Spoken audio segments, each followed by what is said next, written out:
4 entrées dans le top 10 cette semaine, propres à perturber le trio de tête, mais d'abord à la 5e place débarque Animaux et compagnie, un film d'animation en 3D tiré du livre pour enfants de Eric Kästner.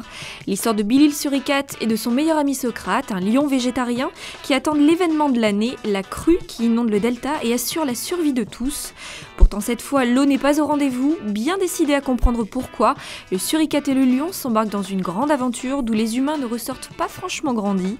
Au total, 218 189 entrées dans 502 salles. Tron l'héritage rafle la 4e place avec un ratio quasi correct de 475 000 entrées dans 569 salles. 30 ans après le premier opus, le jeune Joseph Kosinski raconte la suite des aventures de Kevin Flynn, campé par Jeff Bridges, ou comment le fils du célèbre créateur de jeux vidéo décide de partir à la recherche de son père, disparu depuis des années, et finit par se retrouver aspiré à l'intérieur du monde numérique qu'il avait créé des années auparavant. Accompagné par l'envoûtante musique de Daft Punk, cette suite remplit son contrat, une gageure quand on se remémore le caractère visionnaire de son aîné, chef-d'œuvre méconnu signé d'un certain Steven Lisberger. Il perd une place mais reste magnanime, le discours d'un roi a réuni pour sa 2e semaine à l'affiche quelques 508 500 spectateurs, malgré ses 383 copies, enregistrant même une légère hausse de fréquentation au passage.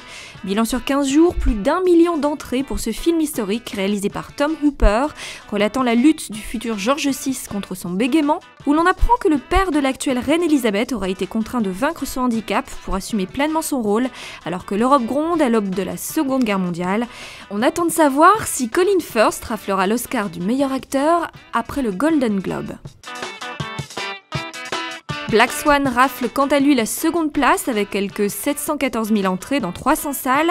Une belle performance donc pour ce thriller réalisé par Darren Aronofsky, mêlant danse classique et effroi.